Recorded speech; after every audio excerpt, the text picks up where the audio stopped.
সকলোকে নমস্কাৰ জনাইছোঁ। তলস্তু শিক্ষা ইউটিউব চেনেলৰ সকলোকে পুনৰ নতুন এটা ভিডিঅ'লৈ স্বাগতম জনাইছোঁ। আজি আমি আলোচনা কৰিব লগা বিষয়টো হৈছে দ্বাদশ শ্ৰেণী অৰ্থাৎ higher secondary second year Assamese ছাবজেক্টৰ যিখিনি ইম্পৰ্টেণ্ট শ্বৰ্ট কুৱেশ্যন, সেই শ্বৰ্ট কুৱেশ্যনখিনি আমি আলোচনা কৰিম। আৰু সেই শ্বৰ্ট কুৱেশ্যনখিনি যদি আমি আলোচনা কৰোঁ তেনেহ'লে আমি আমাৰ পাঠৰ যিবিলাক কনচেপ্টবিলাক ক্লিয়াৰ হ'ব আৰু ইয়াৰ পৰাই সাধাৰণতে পৰীক্ষাত বিভিন্ন ধৰণৰ প্ৰশ্নবিলাক সাধাৰণতে আহে। আৰু যদি আমি এইখিনি ভালদৰে পৰ্যবেক্ষণ কৰোঁ তেনেহ'লে নিশ্চয় আমি লাভৱান হ'ব পাৰিম। তেন্তে পলম নকৰোঁ, ভিডিঅ'টো আৰম্ভ কৰোঁ। প্ৰথম প্ৰশ্ন, মোৰ মাতৃমুখ দৰ্শন যিটো প্ৰথম পাঠ, সেই পাঠটোৰ পৰা মোৰ মাতৃমুখ দৰ্শন কেইটা খণ্ডত বৰ্ণনা কৰা হৈছে। আমি পাঠটোত যদি চাওঁ তেনেহ'লে আমি দেখিবলৈ পাওঁ যে 7টা খণ্ডত বৰ্ণনা কৰা হৈছে। দ্বিতীয় প্ৰশ্ন, বেজবৰুৱাক ৰসৰাজ উপাধিটো কোনে প্ৰদান কৰিছিল? আমি মোৰ মাতৃমুখ দৰ্শন পাঠটোৰ পৰা এই প্ৰশ্নটো, আচলতে মোৰ মাতৃমুখ দৰ্শন পাঠটোৰ লেখক হৈছে ৰসৰাজ লক্ষ্মীনাথ বেজবৰুৱা। লক্ষ্মীনাথ বেজবৰুৱাক ৰসৰাজ, সাহিত্যৰথী, অসমীয়া সাহিত্যৰ কাণ্ডাৰী এইবিলাক নামেৰে নামকৰণ কৰা হৈছিল। আৰু তাৰে এই ৰসৰাজ উপাধিটো কোনে প্ৰদান কৰিছিল বুলি ইয়াত উল্লেখ কৰিছে। মহেশ্বৰ নেওগ আছে, সৰ্বপল্লী ৰাধাকৃষ্ণন আছে, ৰবীন্দ্ৰনাথ ঠাকুৰ, অসম সাহিত্য সভা, অৰ্থাৎ ইয়াৰ পৰা কোনজনে ৰসৰাজ উপাধিটো প্ৰদান কৰিছিল? অসম সাহিত্য সভাই প্ৰদান কৰিছিল। ইয়াৰ লগতে এটা কথা কওঁ, 1931 চনত শিৱসাগৰ যিখন অধিৱেশন আছিলে সেই অধিৱেশনখনত অসম সাহিত্য সভাই ৰসৰাজ উপাধিটো প্ৰদান কৰিছিল। নেক্সট, শ্ৰীকৃষ্ণ কথা কি বিষয়ক গ্ৰন্থ? আমি লক্ষ্মীনাথ বেজবৰুৱাৰ যদি গ্ৰন্থাৱলীসমূহলৈ চাওঁ তেনেহ'লে আমি দেখিবলৈ পাম যে শ্ৰীকৃষ্ণ কথা হৈছে তেখেতৰ তত্ত্বমূলক গ্ৰন্থ। তত্ত্বমূলক গ্ৰন্থ বিশেষকৈ দুখন পাইছিলোঁ, এখন হৈছে তত্ত্ব কথা আৰু এখন হৈছে শ্ৰীকৃষ্ণ কথা। নেক্সট কুৱেশ্যন, আপচু শব্দৰ অৰ্থ কি? দুখ, লেতেৰা, কুৎসিত, অজ্ঞাত আছে। আমি পাঠটোৰ শেষলৈ যদি চাওঁ আমি তাতে দেখিবলৈ পাম শব্দৰ অৰ্থত আপচু শব্দটোৰ অৰ্থ হৈছে কুৎসিত, অৰ্থাৎ দেখিবলৈ এলাগী। নেক্সট কুৱেশ্যন, সম্বলপুৰ কোনখন ৰাজ্যত অৱস্থিত? সম্বলপুৰৰ পৰা আমি অসমলৈ মহাত্মা গান্ধীক যাত্ৰা কৰাৰ বিৱৰণ আমি পাঠটোত দেখিবলৈ পাইছিলোঁ। গতিকে সম্বলপুৰ কোনখন ৰাজ্যত অৱস্থিত বুলি কৈছে? মই মেপৰ সহায়ত দেখুৱাই দিবলৈ চেষ্টা কৰিছোঁ। সম্বলপুৰ হৈছে উৰিষ্যা ৰাজ্যত অৱস্থিত এখন ঠাই। নেক্সট কুৱেশ্যন, জ্ঞান নামটো কাৰ? আমি বিশেষকৈ পাঠত দুটা নাম দেখিবলৈ পাইছিলোঁ, এটা হৈছে জ্ঞান আৰু এটা হৈছে মাজিও, আৰু দুইটা ইম্পৰ্টেণ্ট। অৰ্থাৎ মই ইয়াত জ্ঞান নামটো কাৰ বুলি কৈছোঁ, গতিকে জ্ঞান নামটো কাৰ বুলি কোৱাৰ লগে লগে উত্তৰটো আহিব জ্ঞানদাভিৰাম বৰুৱাৰ, আৰু মাজিও নামটো হৈছে চন্দ্ৰকুমাৰ আগৰৱালাৰ। নেক্সট কুৱেশ্যন, মাথাপুত শব্দৰ অৰ্থ কি? অৱহেলাৰ ফলত উপজা দুশ্চিন্তা, মাথাই হ'ব লাগিছিল আচলতে, মাথাই কাম নকৰা, দুশ্চিন্তা, মাথা খোৱা। ইয়াত প্ৰথমটো হ'ব অৱহেলাৰ ফলত যি উপজা দুশ্চিন্তা, সেয়াই হৈছে মাথাপুত শব্দৰ অৰ্থ। নেক্সট কুৱেশ্যন, হা হা হু হু দুটা কি আচলতে? আমি পাঠটোত বিশেষকৈ পাইছিলোঁ যে হা হা হু হু নামৰ শব্দটো পাইছিলোঁ। ইয়াত হা হা হু হু শব্দ দুটাই বুজাইছে যে মানস পুত্ৰ কীট পতংগ, মানৱ পুত্ৰ দেৱতাৰ অংশ। ইয়াৰ শুদ্ধ উত্তৰটো হ'ব মানস পুত্ৰ।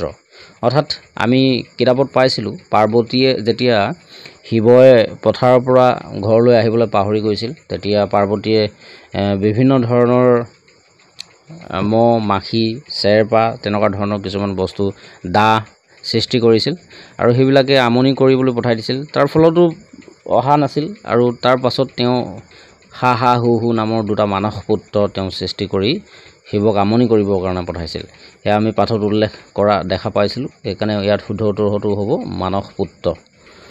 নেক্সট, তলৰ কোনখন লক্ষ্মীনাথ বেজবৰুৱাৰ চুটিগল্প নহয়? তলৰ কোনখন লক্ষ্মীনাথ বেজবৰুৱাৰ চুটিগল্প নহয় বুলি কৈছে? তেখেতে ইয়াত মই দিছোঁ কেহুকলি, জোনবিৰি, জুনুকা, সুৰভি। এই কেহুকলিখনো তেখেতৰ চুটিগল্প হয়, জোনবিৰিখনো হয়, সুৰভিখনো হয়, কিন্তু এই জুনুকাখন তেখেতৰ চুটিগল্প নহয়। নেক্সট কুৱেশ্যন, তলৰ কোনটো মন্তব্য বেজবৰুৱাই ডিব্ৰুগড়লৈ দিয়া নাছিল? ইয়াত উল্লেখ কৰিছোঁ ডিব্ৰুগড়ৰ বোৱাৰীবোৰে শিকলি ছিঙিলে। লক্ষ্মীনাথ বেজবৰুৱাই এই কথাটো উল্লেখ কৰিছে। তেওঁ ইন্দ্ৰৰ গোটেই বৰভোজটো ডিব্ৰুগড়তে পাতিলে। অৰ্থাৎ আমি দেখা পাইছিলোঁ যে ডিব্ৰুগড়ত যেতিয়া তেওঁ লক্ষ্মীনাথ বেজবৰুৱা উপস্থিত হৈছিল, ভনী নহয় জীয়েক জোঁৱায়েকৰ ঘৰত যেতিয়া আছিলগৈ তেতিয়া গোটেই দিনটো বৰষুণ হোৱা দেখিবলৈ পাইছিলোঁ, কেইবাদিনো ধৰি তাত বৰষুণ হোৱা দেখিবলৈ পাইছিলোঁ। আৰু সেইকাৰণে কৈছে যে ইন্দ্ৰৰ যিটো গোটেই বৰভোজটো চাগে ডিব্ৰুগড়তে পাতিলে তেনেকৈ বুলি তেওঁ ব্যংগ ঘৰত কৈছিল। ডিব্ৰুগড়ৰ বোৱাৰীবিলাকে শিকলি ছিঙিলে বুলি কৈছে। আচলতে তেওঁ যি সময়ত অসমত আছিলে তেতিয়া অৰ্থাৎ ডিব্ৰুগড়ত আছিলে তেতিয়া ডিব্ৰুগড়ৰ যিবিলাক বোৱাৰীবিলাকক দেখিবলৈ পাইছিল যে উৰণি তলত তেওঁলোকে মুখ ঢাকি থাকে আৰু পৰৱৰ্তী সময়ত তেওঁ দেখিবলৈ পালে যে বোৱাৰীবিলাকে সেই সমাজে যিবিলাক শিকলি বান্ধি থৈ দিছিলে সেই শিকলিবিলাক ছিঙিবলৈ সক্ষম হৈছে সেই কথা উল্লেখ কৰিছিল। নেক্সট ডিব্ৰুগড়ৰ শিক্ষক শিক্ষয়িত্ৰীসমূহ আগৰণুৱা, তেওঁ এই কথাটো উল্লেখ কৰা আমি দেখিবলৈ পোৱা নাছিলোঁ। শিক্ষক শিক্ষয়িত্ৰী ছাত্ৰ ছাত্ৰীসকলৰ কথা যদিও উল্লেখ আছে কিন্তু ডাইৰেক্ট আমি এনেকৈ পোৱা নাছিলোঁ। গতিকে এই ডিব্ৰুগড়ৰ শিক্ষক শিক্ষয়িত্ৰীসমূহ আগৰণুৱা এই কথাটোৱে হৈছে এইটো ডিব্ৰুগড়ক লৈ দিয়া মন্তব্য নাছিল। নেক্সট যিটো তলৰ যিটো ডিব্ৰুগড় ৰংগশালাৰ কিছু পৰিৱৰ্তন ঘটিল এইটো তেওঁ উল্লেখ কৰা আমি দেখিবলৈ পাইছিলোঁ ডিব্ৰুগড় ৰংগশালাৰ বিষয়ে। কিন্তু ইয়াৰ শুদ্ধ উত্তৰটো হ'ব ডিব্ৰুগড়ৰ শিক্ষক শিক্ষয়িত্ৰীসমূহ আগৰণুৱা, এইটোৱে হ'ব। নেক্সট কুৱেশ্যন, শ্বেক্সপিয়েৰৰ কমেডি অফ এৰৰ্ছ ভাঙনিকাৰ কিমানজন?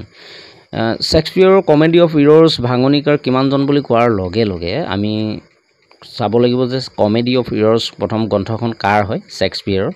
ইয়াত দুটা প্ৰশ্ন আছে আৰু এই কমেডি অফ ইৰৰ্ছ গ্ৰন্থখন ভাঙনি কৰি কি নাম দিছিল? মই ছাইডত দিছোঁ ভ্ৰমৰংগ, দেখিবলৈ পাইছে ফটোত ভ্ৰমৰংগ। অৰ্থাৎ কমেডি অফ ইৰৰ্ছ যিখন গ্ৰন্থ এইখন উইলিয়াম শ্বেক্সপিয়েৰে লিখিছিলে আৰু ইয়াক অসমীয়ালৈ ট্ৰান্সফাৰ কৰিছে অৰ্থাৎ ভাঙনি কৰিছে ভ্ৰমৰংগ নামেৰে 4জন বিশেষকৈ লেখক। অৰ্থাৎ ইয়াত শুদ্ধ উত্তৰটো হ'ব 4জন আৰু সেই 4জনৰ নাম মই তলত দি দিছোঁ ৰমাকান্ত বৰকাকতি, ঘনশ্যাম বৰুৱা, গুঞ্জানন বৰুৱা, ৰত্নধৰ বৰুৱা। এই 4জনে অনুবাদ কৰি ভাঙনি কৰিছিল। নেক্সট কুৱেশ্যন, কোনখন আলোচনীত অসমীয়া চুটিগল্পৰ শুভাৰম্ভ ঘটে? কোনখন আলোচনী বুলি কৈছে? গতিকে ইয়াত মই জোনাকী, বাঁহী, অৰুণোদয়, ৰামধেনু 4খন আলোচনীৰ কথা উল্লেখ কৰিছোঁ। ইয়াতে যিখন জোনাকী নামৰ যিখন আলোচনী সেই আলোচনীখনতে অসমীয়া চুটিগল্পৰ শুভাৰম্ভ ঘটিছিল অৰ্থাৎ ঘটাইছিল লক্ষ্মীনাথ বেজবৰুৱাই। আৰু এটা কথাই আমি মনত ৰাখিব লাগিব, জোনাকী যিখন আলোচনী এই আলোচনীখন কিমান চনত প্ৰকাশ পাইছিল জানিব লাগিব, 1889 চনত। আৰু ইয়াৰ প্ৰথম সম্পাদক আছিলে চন্দ্ৰকুমাৰ আগৰৱালা আৰু চন্দ্ৰকুমাৰ আগৰৱালাই সম্পাদনা কৰা যিখন জোনাকী এই জোনাকী আলোচনীখনতে বেজবৰুৱাৰ প্ৰথম যিটো চুটিগল্প হেউতি নামৰ চুটিগল্পটো প্ৰথম তেওঁ প্ৰকাশ কৰাইছিল। নেক্সট কুৱেশ্যন, মোৰ মাতৃমুখ দৰ্শন শীৰ্ষক পাঠত উল্লেখ থকা পেইণ্টিং আৰু ফটোগ্ৰাফীৰ কৃতিত্ব লাভ কৰা অসমীয়া শিল্পীগৰাকীৰ নাম লিখা। ইয়াত পেইণ্টিং আৰু ফটোগ্ৰাফীৰ কথা কৈছে। গতিকে ইয়াৰ গৌৰীপ্ৰভা চলিহা আমি এগৰাকী শিক্ষয়িত্ৰীৰ নাম পাইছিলোঁ। প্ৰভাত চন্দ্ৰ দাস তেখেতক আমি বেলেগ নামেৰে পাইছিলোঁ আৰু মাণিক চন্দ্ৰ দাস নহয়, মুক্তানাথ বৰদলৈ। এই মুক্তানাথ বৰদলৈ হৈছে পেইণ্টিং আৰু ফটোগ্ৰাফীৰ কৃতিত্ব লাভ কৰা তেওঁ অসমীয়া শিল্পী আছিলে। ইয়াৰ শুদ্ধ উত্তৰটো কি হ'ব? মুক্তানাথ বৰদলৈ হ'ব। নেক্সট কুৱেশ্যন, বেজবৰুৱাই নাৰীক উদ্দেশ্যি কি কৈছে? ইয়াত অপশ্যন আছে নাৰী পথৰ গলগ্ৰহ। আমি পাঠত উল্লেখ কৰা দেখিবলৈ পাইছিলোঁ যে বেজবৰুৱাই নাৰীক উদ্দেশ্যি কি কৈছে বুলি কৈছে। নাৰী পথৰ গলগ্ৰহ বুলি তেওঁ কোৱা নাছিলে, গলগ্ৰহ বুলি কোৱা নাছিলে, অৰ্থাৎ গলত ওলমি যোৱা গ্ৰহ বুলি কোৱা নাছিলে। নাৰী পথৰ গলৰ মালা তেওঁ কৈছিলে যে নাৰী পথৰ গলৰ মালা, এইটোৱে শুদ্ধ উত্তৰ। কাৰণ তেওঁ কৈছিলে যে নাৰী পথৰ গলগ্ৰহ নহয়, নাৰী হৈছে পথৰ গলৰ মালাহে বুলি কৈছে। অৰ্থাৎ ডিঙিৰ যিডাল মালাডালৰ কথা কৈছে, মালা বুলি কৈছে, গলগ্ৰহ বুলি কোৱা নাই। তাৰ নেক্সট, নাৰী অনন্যা এইটো নহয়, নাৰী পথৰ শ্বাসৰুদ্ধ কৰ বুলি কোৱা তেওঁ নাছিল। 2 নম্বৰ অপশ্যনটো ইয়াত শুদ্ধ হ'ব। নেক্সট, তলৰ কোনটো বাক্য হাওপাতক লৈ হোৱা নাছিল? হাওপাত, এতিয়া আমি বেজবৰুৱাই যিহেতু অসমলৈ ভ্ৰমণ কৰিব পৰা নাছিল বহু বছৰ ধৰি আৰু সেইকাৰণে তেওঁ উল্লেখ কৰিছিল যে হাওপাতৰ কাৰণে তেওঁ অসম ভ্ৰমণ কৰিব পৰা নাছিল আৰু তেওঁ সেই হাওপাতক লৈ কিছুমান মন্তব্য আগবঢ়াইছিল। সেই মন্তব্যবোৰৰ ভিতৰত কোনটো তেওঁ হাওপাতক লৈ মন্তব্য নাছিল বুলি ইয়াত শুদ্ধ উত্তৰটো উল্লেখ কৰিছে। আমি অপশ্যনকেইটা চাইছোঁ, হাওপাতত পৰি হিন্দু মুছলমানে কটাকটি কৰি মৰে, এইটো শুদ্ধ কথা। হাওপাতত পৰি সাঁতোৰবিদে একাঠু পানীত পৰি মৰে, এই কথাও তেওঁ উল্লেখ কৰিছে। হাওপাতত পৰি কৃপণে ধনী হ'ব নোৱাৰে, এই কথাটো আমি পাঠত উল্লেখ কৰা দেখিবলৈ পোৱা নাছিলোঁ, এইটোৱে গতিকে শুদ্ধ উত্তৰটো হ'ব। নেক্সটটো কৈছে যে হাওপাতত পৰি পঞ্চপাণ্ডৱে বেজীৰ আগটোৰে ঢাকিব পৰা মাটি এডোখৰো নাপালে, এই কথাটো তেওঁ উল্লেখ কৰিছিল। গতিকে ইয়াৰ শুদ্ধ উত্তৰটো হ'ব হাওপাতত পৰি কৃপণে ধনী হ'ব নোৱাৰে, এইটো তেওঁ হাওপাতক লৈ কৰা মন্তব্য নাছিল। নেক্সট কুৱেশ্যন, তলৰ কোনটো গুৱাহাটীক ভাল লগাৰ কাৰণ নহয়? আমি পাঠত খুব ধুনীয়াকৈ স্পষ্টকৈ লিখা আছিলে যে গুৱাহাটীক কিছুমান ভাল লগাৰ কাৰণ। আৰু ইয়াত কৈছে যে কোনটো গুৱাহাটীক ভাল লগাৰ কাৰণ নহয় বুলি কৈছে আৰু কাৰণ নহয় বুলি কৈছে কাৰণে গোটেই কাৰণকেইটা আমি জানিব লাগিব প্ৰথমটো কাৰণ হৈছে প্ৰাকৃতিক সৌন্দৰ্য দ্বিতীয়টো হৈছে ঐতিহাসিক উৎকৰ্ষ নদ নদীৰ ভগ্নাৱশেষ আৰু চতুৰ্থটো হৈছে প্ৰাচীন গৌৰৱৰ জ্ঞান গৰিমা যেটো প্ৰাকৃতিক সৌন্দৰ্যৰ কথা গুৱাহাটীৰ যেটো প্ৰাকৃতিক সৌন্দৰ্য আমি উল্লেখ কৰা দেখিবলৈ পাইছিলোঁ তাৰ উপৰি ঐতিহাসিক যিবিলাক উৎকৰ্ষবিলাকো তেওঁ উল্লেখ কৰিছিল কিন্তু নদ নদীৰ ভগ্নাৱশেষৰ কথা তেওঁ উল্লেখ কৰা নাই নদ নদীয়ে ভাঙি থৈ যোৱা যিবিলাক ধ্বংসাত্মক যেটো হেতু তেওঁ ইয়াত উল্লেখ কৰা নাছিল গতিকে যেটো নাছিল নেগেটিভ এটোৱে শুদ্ধ উত্তৰ হ'ব নেক্সট প্ৰাচীন গৌৰৱৰ জ্ঞান গৰিমাৰ কথা তেওঁ উল্লেখ কৰিছিল অৰ্থাৎ গুৱাহাটীক ভাল লগাৰ কাৰণ কোনটো নহয় বুলি ক'লে এতিয়া আমি শুদ্ধ উত্তৰ দিব লাগিব নদ নদীৰ ভগ্নাৱশেষ নেক্সট বেজবৰুৱাই কিমান তাৰিখে সম্বলপুৰৰ পৰা অসমলৈ যাত্ৰা কৰিছিল আমি চনটো ইম্পৰ্টেণ্ট তাৰ উপৰিও আমি ডেটটো মনত ৰখাটো উচিত কাৰণ কিতাপত খুব ধুনীয়াকৈ লিখা আছিল বেজবৰুৱাই কিমান তাৰিখে সম্বলপুৰৰ পৰা অসমলৈ যাত্ৰা কৰিছিল বুলি ক'লে আমি শুদ্ধ উত্তৰটো ইয়াত দিব লাগিব 1930 চনৰ 19 ছেপ্টেম্বৰ তাৰিখে অপশ্যন চি হ'ব নেক্সট বেজবৰুৱাৰ মতে কিহত পৰি তেওঁ মাতৃমুখ দৰ্শনৰ পৰা বঞ্চিত আছিল উল্লেখ কৰিছে অভিশাপ আশীৰ্বাদ বাৰ্ধক্য হাওপাত বেজবৰুৱাৰ মতে কিহত পৰি তেওঁ মাতৃমুখ দৰ্শনৰ পৰা বঞ্চিত আছিল আমি গম পাওঁ যে তেওঁ বহু বছৰ ধৰি অসমলৈ আহিব পৰা নাছিল তেওঁ মাতৃমুখ দৰ্শন কৰিব পৰা নাছিল তেওঁ কিহৰ কাৰণে তেওঁ মাতৃমুখ দৰ্শন কৰিব পৰা নাছিল আমি পূৰ্বতে আলোচনা কৰিছিলোঁ হাওপাতৰ বাবে তেওঁ মাতৃমুখ দৰ্শন কৰিব পৰা নাছিল ইয়াত বাৰ্ধক্য যেটো শব্দ বাৰ্ধক্য শব্দৰ অৰ্থ কি বাৰ্ধক্য মানে হৈছে বুঢ়া অৱস্থাটোক বাৰ্ধক্য বুলি কোৱা হয় তেওঁ বুঢ়া হোৱাৰ কাৰণে তেওঁ অসমলৈ আহিব পৰা নাছিল তেনেকুৱা ধৰণৰ কোনো কথা কোৱা নাই অৰ্থাৎ পাঠটোত আমি হাওপাতৰ কথা উল্লেখ কৰা দেখিবলৈ পাইছিলোঁ শুদ্ধ উত্তৰটো হ'ব হাওপাত নেক্সট কোৱেশ্চন সম্বলপুৰৰ পৰা বেজবৰুৱাৰ কি ৰোগ লাগি আহিছিল পাঠটোত আমি খুব ধুনীয়াকৈ পাইছিলোঁ তেওঁ সম্বলপুৰৰ পৰা অসমলৈ অৰ্থাৎ অসমতো যেতিয়া আছিলে ডিব্ৰুগড়ত যেতিয়া আছিলে তেওঁ তেতিয়া আমি তেখেতৰ এটা ৰোগ বিশেষকৈ হোৱা দেখিবলৈ পাইছিলোঁ তেওঁ বহু সময় ভুগিছিল ৰোগটোত আৰু সেই ৰোগটো আচলতে কি বুলি কৈছে আৰু সেই ৰোগটো হৈছে মেলেৰিয়া নেক্সট কোৱেশ্চন বেজবৰুৱাক ডিব্ৰুগড়ত চিকিৎসা প্ৰদান কৰা চিকিৎসকজনৰ নাম কি আছিল আমি দুটামান নাম প্ৰথমতে পঢ়ি আহিছিলোঁ ইয়াত এতিয়া এটা নাম প্ৰয়োজন হ'ব বেজবৰুৱাক ডিব্ৰুগড় যেতিয়া মেলেৰিয়া ৰোগত ভুগি আছিল তেতিয়া তেখেতক ডিব্ৰুগড়ত চিকিৎসা প্ৰদান কৰিছিল এজন চিকিৎসকে সেই চিকিৎসকজনৰ নাম কি বুলি কৈছে ইয়াত শুদ্ধ উত্তৰটো হ'ব 2 নম্বৰ যেটো অপশ্যন প্ৰভাত চন্দ্ৰ দাস হৈছে চিকিৎসকজনৰ নাম নেক্সট কোৱেশ্চন বেজবৰুৱাৰ খবৰ ল'বলৈ অহা শিক্ষয়িত্ৰীগৰাকীৰ নাম কি আমি গম পাইছিলোঁ যে এগৰাকী শিক্ষয়িত্ৰীয়ে তেওঁ ষ্টুডেণ্টবিলাকক লৈ বেজবৰুৱাৰ খবৰ ল'ব গৈছিল আৰু সেই শিক্ষয়িত্ৰীগৰাকীৰ নাম কি বুলি কৈছে আমি ইয়াত প্ৰথম যেটো অপশ্যন গৌৰীপ্ৰভা চলিহা এটোৱে হৈছে শুদ্ধ উত্তৰ অৰ্থাৎ সেই শিক্ষকগৰাকীৰ নাম আছিলে গৌৰীপ্ৰভা চলিহা নেক্সট কোৱেশ্চন ককা দেউতা আৰু নাতি ল'ৰা গ্ৰন্থখন কাৰ ইয়াত শুদ্ধ উত্তৰটো হ'ব ককা দেউতা আৰু নাতি ল'ৰা গ্ৰন্থখন কাৰ বুলি কৈছে শুদ্ধটো হ'ব আমি যিহেতু মোৰ মাতৃমুখ দৰ্শন পাঠটোৰ কথা আলোচনা কৰি আছোঁ গতিকে এই পাঠটোৰ লেখক হৈছে লক্ষ্মীনাথ বেজবৰুৱা ইয়াৰ শুদ্ধ উত্তৰটো হ'ব লক্ষ্মীনাথ বেজবৰুৱা ককা দেউতা আৰু নাতি ল'ৰা গ্ৰন্থখন তেখেতে ৰচনা কৰিছে সেই গ্ৰন্থখন এখন শিশু উপযোগী ৰচনা হয় নেক্সট দুৱৰাৰ একমাত্ৰ কথা কবিতা পুথিখনৰ নাম কি এতিয়া আমি মগনীয়া পাঠটো লৈ আহিছোঁ মগনীয়া পাঠটোৰ প্ৰথমটো যেটো প্ৰশ্ন দুৱৰাৰ একমাত্ৰ কথা কবিতা পুথিখনৰ নাম কি দুৱৰা মানে হৈছে যতীন্দ্ৰনাথ দুৱৰাৰ কথা কৈছে যতীন্দ্ৰনাথ দুৱৰাৰ একমাত্ৰ কথা কবিতা পুথিখনৰ নাম হৈছে ইয়াত অপশ্যন 1 নম্বৰ যেটো 2 নম্বৰ যেটো কথা কবিতাটোৱে হৈছে তেওঁৰ কথা কবিতাখনৰ নাম কনফিউজ হলে নহব একেটা বস্তুই একমাত্ৰ কথা কবিতা বুলি কোৱাৰ লগে লগে কথা কবিতা আহিব নেক্সট কোৱেশ্চন উমৰ খায়াম কোন দেশৰ কবি উমৰ খায়াম আমি পাঠটোত উমৰ খায়ামৰ কথা উল্লেখ পাইছিলোঁ আৰু উমৰ খায়ামৰ ৰুবায়তৰ কথা উল্লেখ কৰিছিল আৰু ৰুবায়তৰ ভাঙনি কথাও আমি পাইছিলোঁ গতিকে উমৰ খায়াম কোন দেশৰ বুলি কৈছে উমৰ খায়াম হৈছে এগৰাকী ফাৰ্চী চুফি কবি ফৰাচী অৰ্থাৎ ফাৰ্চী মানে ফৰাচী নেক্সট প্ৰথম কথা কবিতাটোৰ নাম কি বুলি কৈছে এটা প্ৰথম কথা কবিতাটো বুলি কৈছে ইয়াত কোনো ধৰণৰ অসমীয়া কথা উল্লেখ কৰা নাই গতিকে প্ৰথম কথা কবিতাটোৰ নাম হৈছে দা বেগাৰ যেটো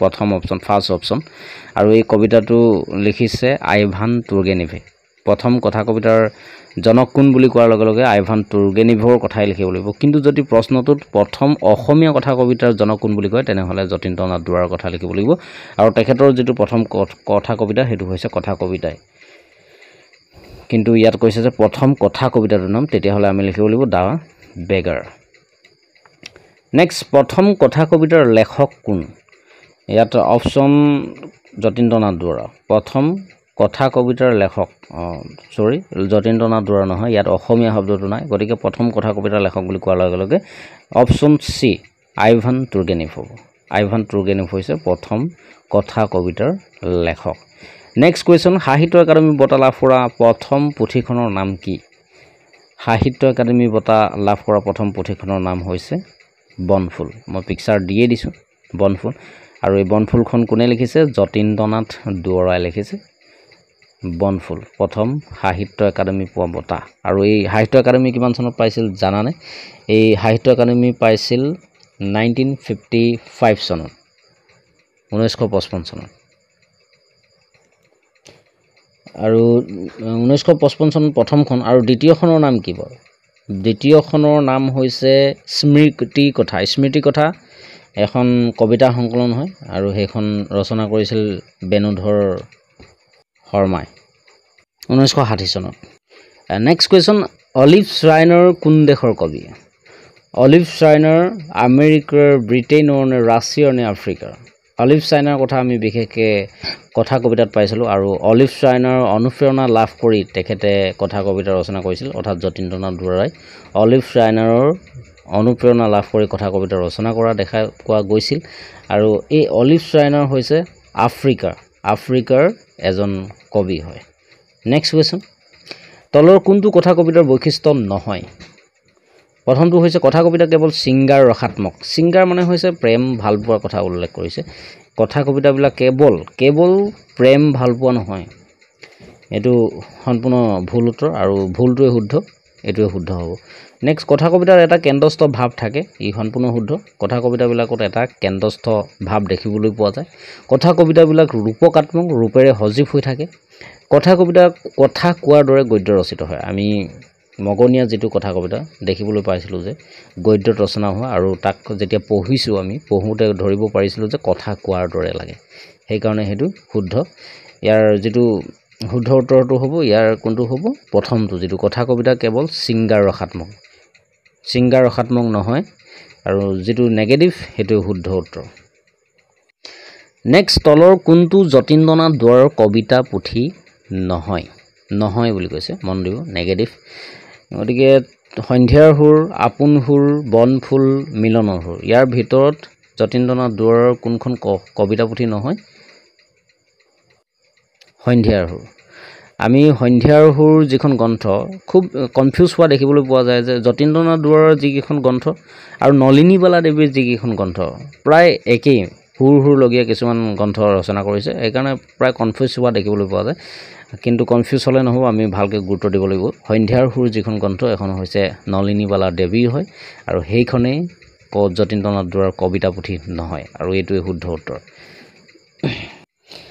নেক্সট কুৱেশ্যন মগনীয়া কথা কবিতাৰ কেন্দ্ৰস্থ ভাৱ কি মৰম পৰোপকাৰিতা মানৱীয়তা অনুভূতিশীলতা ইয়াত মগনীয়া কবিতাটোৰ কেন্দ্ৰস্থ ভাৱটো হৈছে মানৱীয়তা আমি মানৱীয়তাৰ কথা বিশেষকৈ মগনীয়া পাঠটোত দেখিবলৈ পাইছিলোঁ মানৱীয়তা মানে কি মানুহে মানুহৰ প্ৰতি যেটো দৰদ তাকে মানৱীয়তা বুলি কোৱা হয় নেক্সট কুৱেশ্যন তলৰ কোনটো মগনীয়াৰ শাৰীৰিক অৱয়ব নহয় শাৰীৰিক অৱয়ব বুলি কোৱাৰ লগে লগে তেওঁৰ হেতা উঠ আমি মগনীয়াজনৰ শাৰীৰিক অৱয়ৱটোৰ বিষয়ে খুব ধুনীয়াকৈ পাঠটোত বৰ্ণনা কৰা আছে তেওঁৰ উৎগীতা হেতা কামনাৰ বলি এই অপচনটো শুদ্ধ নহয় যেটো দ্বিতীয় অপচন শুদ্ধ নহয় আৰু শুদ্ধ নোহোৱাটোৱে নেগেটিভ আৰু হেতুৱে শুদ্ধ উত্তৰ ফটা কাপোৰ আমি মগনীয়াজনৰ ফটা কাপোৰৰ কথা আমি উল্লেখ পাইছোঁ ৰঙা চকুৰৰ কথা তেওঁ উল্লেখ পাইছিলোঁ গতিকে ইয়াৰ শুদ্ধ উত্তৰটো হ'ব কামনাৰ বলিৰ কথা আমি কোনো ধৰণৰ পাঠত উল্লেখ পোৱা দেখা পোৱা নগৈছিল। নেক্সট, তলৰ কোনটো কথা কবিতাৰ বৈশিষ্ট্য নহয়? কথা কবিতাৰ বৈশিষ্ট্যৰ কথা আমি পাঠটোত আলোচনা কৰিছিলোঁ। চিত্ৰধৰ্মিতাৰ কথা আলোচনা কৰিছিলোঁ, ব্যক্তিনিষ্ঠতাৰ কথা আলোচনা কৰিছিলোঁ, কথা কবিতাবিলাক ৰূপকাত্মক বুলিও আমি আলোচনা কৰিছিলোঁ। কিন্তু কথা কবিতাবিলাক ৰোমান্টিকতাৰে সজীৱ হৈ থকা নহয়। আচলতে কথা কবিতাবিলাক ৰোমান্টিকতা বস্তুটো বৰ বিশেষকৈ দেখিবলৈ পোৱা নাযায়, আৰু যিটো নেগেটিভ সেইটোৱে শুদ্ধ উত্তৰ, ৰোমান্টিকতা। আজিলৈ আমি ইমানতে ভিডিঅ'টো সামৰণি মাৰিছোঁ, কাৰণ গোটেইখিনি যদি আমি একেটা ভিডিঅ'তে আলোচনা কৰোঁ ভিডিঅ'টো যথেষ্ট দীঘলীয়া হ'ব। সেয়েহে আমি প্ৰথম পাঠটো, মোৰ মাতৃমুখ দৰ্শন আৰু মগনীয়া, এই দুটা পাঠ আমি প্ৰথম পাৰ্ট এই ভিডিঅ'টোত আমি প্ৰস্তুত কৰিলোঁ। নেক্সট দ্বিতীয় পাৰ্ট, তৃতীয় পাৰ্ট, চতুৰ্থ পাৰ্ট তেনেকৈ কৰি আমি গোটেইকেইটা পাৰ্টত আমি গোটেই পাঠকেইটা আমি সন্নিৱিষ্ট কৰিম আৰু আলোচনা কৰি যাবলৈ চেষ্টা কৰিম। ভিডিঅ' ডেছক্ৰিপশ্যনত আমি লিংক দি দিম গোটেই পাৰ্টকেইটা, তাৰ পৰা তোমালোকে চাব পাৰিব। তেন্তে ভিডিঅ'টো সামৰণি মাৰিছোঁ। ধন্যবাদ।